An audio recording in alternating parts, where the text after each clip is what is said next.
Hi guys, it's me Ansing TV. Welcome to my YouTube channel. Ayan, so i-update ko lang kayo sa aking mga tanim dito sa backyard namin. Kung ano na nga bang nangyari. Kung ano guys, gusto niyo makita pa paano ko ginawa to hanggang sa lumaki sila ng konti. Ang bilis nilang lumaki guys. Mga ilang weeks pa lang ito. Kung makikita nyo, itong tanim na to dati ay madamo.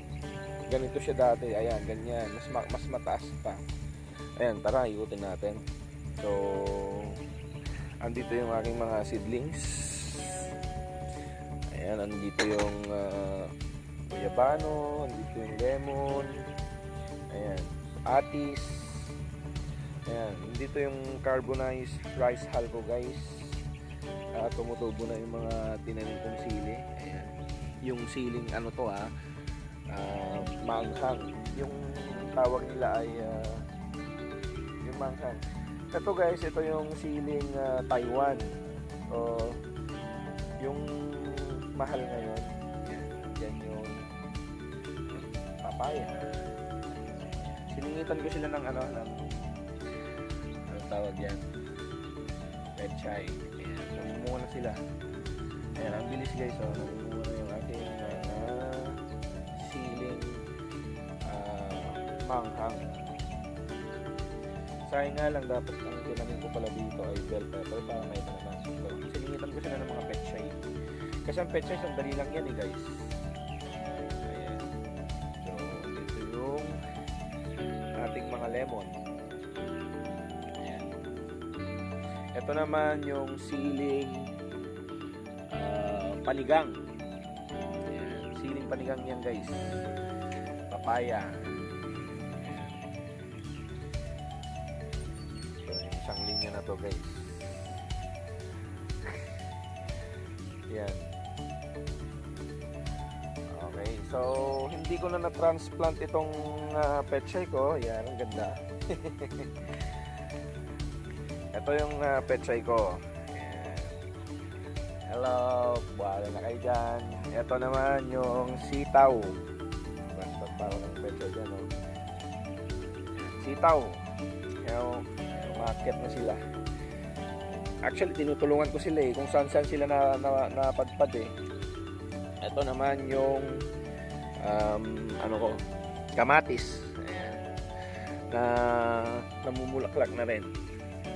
Then, tutulungan ko na naman siya. Hindi pa niya kaya. Stress ako. Ayan.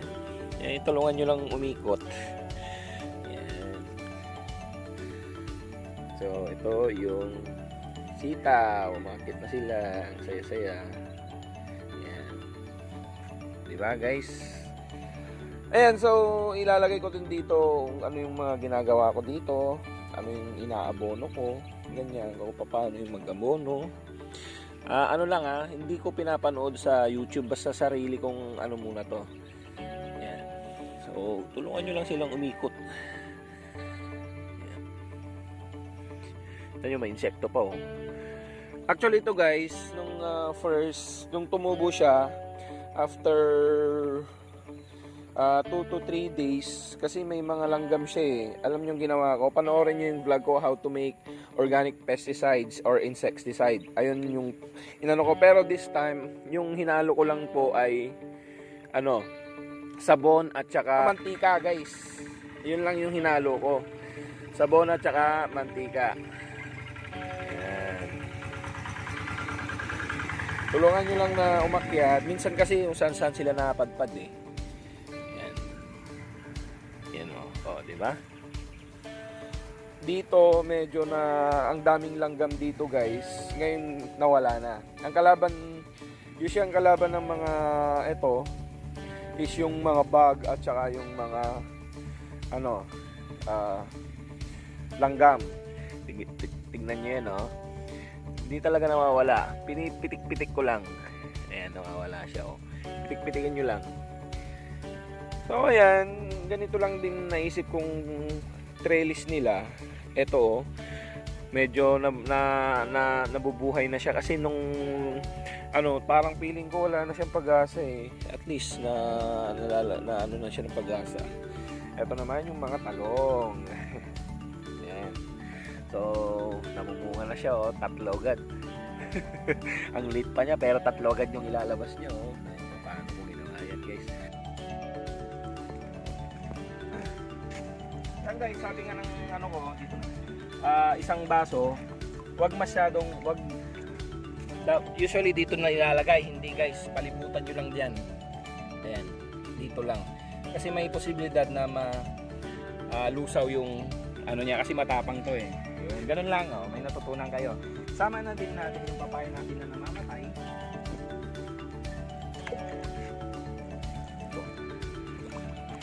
Calamansi. Diba? Yung pechay, wag muna. Kasi lang yan eh. Napakahirap. Perfect to kasi umulan. Sana ako. Tapos ako dito. Dito lang. Sa may halaman mo lang. Ibaba mo lang.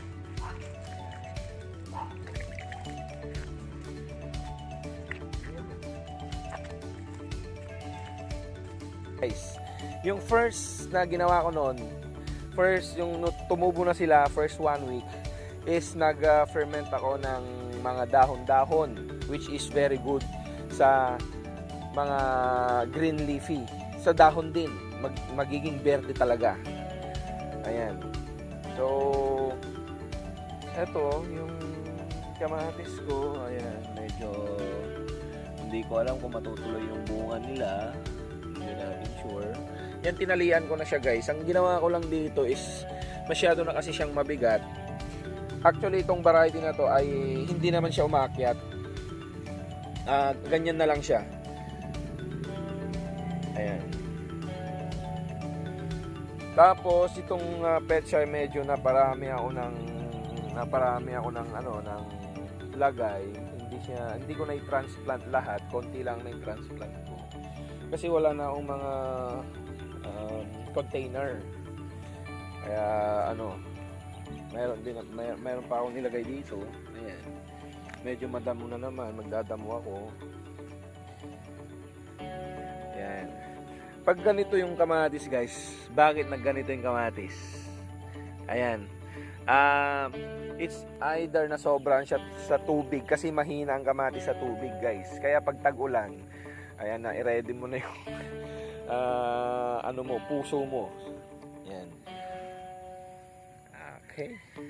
So, ganito lang guys, ang napakasimple na kompleto siya.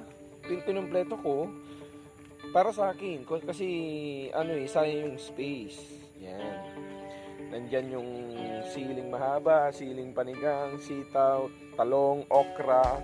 Ay yung mga okra ko, kamatis, pechay. Yan. So next sa susunod siguro, susubukan kong magtanim ng mga vegetable, Baguio vegetable. So yun lang may update ko sa inyo guys. At yung kalabasa, ayan pa rin. So itong akala ko mamamatay na ito. Napaka nito guys. Until now hindi pa siya namumunga kasi nga inano siya ng baka. So yan, yung number 1 na kalaban dito ay baka. Although kahit may bakod na sila, inaatake pa rin kasi nga mataas yung baka eh. Ito tinanggal ko to. Kasi bakit kanyo? Kasi ang focus kasi ng nutrients sa dalawa. Kaya tinanggal ko to. Kaya tignan nyo guys. Yung ko, ayan, matutuloy ng mamumunga. Ayan o. So, yun lang. Tara, tignan naman natin yung mga seedlings ko na tumubo na. Yung kamatis at saka na yung talong na pinatubo ko sa seedling tray. So bali 4 yung ginamit ko dun na materials. Tara, check muna natin. And so guys, saktong pang 5 days siya ngayon. Sabi ko sa inyo naman ay 4 to 5 days, tutubo siya. Ayan, ito yung kamatis. So, sabi ko sa inyo naman, lahat noon, hindi lahat ay tutubo. Pero medyo na late lang siguro na yung iba. Yung iba kasi medyo sablay eh. Ayan. So, dito nahulog ko nung minsan, kaya wala to, lalagyan ko na lang siguro. Halos ito ay talong. Halos ito mayroon lahat. Yung kamatis ang wala. Yung iba wala oh. Tagpi-tagpi siya. Ayan, medyo may umahabol. Check natin. Dito parang wala nang nag-germinate. Dito mayroon pa oh. Halos makukumpleto yung talong. Ayan, ayun lamang guys. Yung mga ginamit kong lupa dito, tignan nyo sa vlog ko, mga materials is nandun lahat, nilabas ko doon. Kaya maganda yung soil mixtures nito kasi nandito yung coco peat or coco coir, nandito yung ordinary soil, yung vermicast o yung tain ng bulate na tinatawag natin. Andito yung carbonated or carbonized rice hull o yung sinunog na rice hull at saka yung fresh rice hull. Ayan. Hindi siya ano to. Yan, tulungan nyo lang. Hindi niya na may labas yung sarili niya. So, yun lang guys. Kung nagustuhan mo yung mga agri tutorials ko, maaaring i-hit mo yung subscribe button.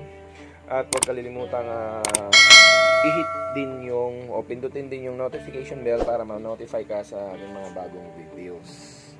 Yan lang. So, thank you for listening. Thank you for watching. Thank you for your time. I hope magkita tayo ulit sa next vlog ko. So, the next vlog ko, mag-harvest na siguro ako at itong mga to ay ganyan na kalalaki. Ayan. So, yun lamang. It's me, Ansing TV. Peace out. Don't forget to like, share, and subscribe.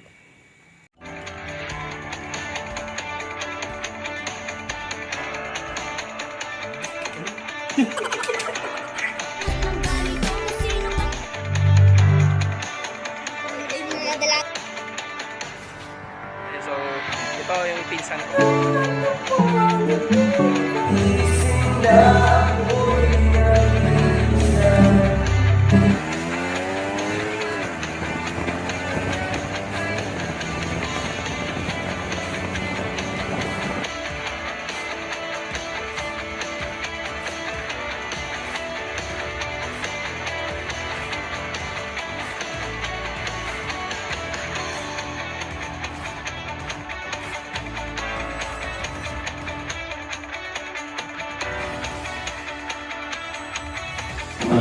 Oh! Teka, tara na. So, mag-subscribe ka na.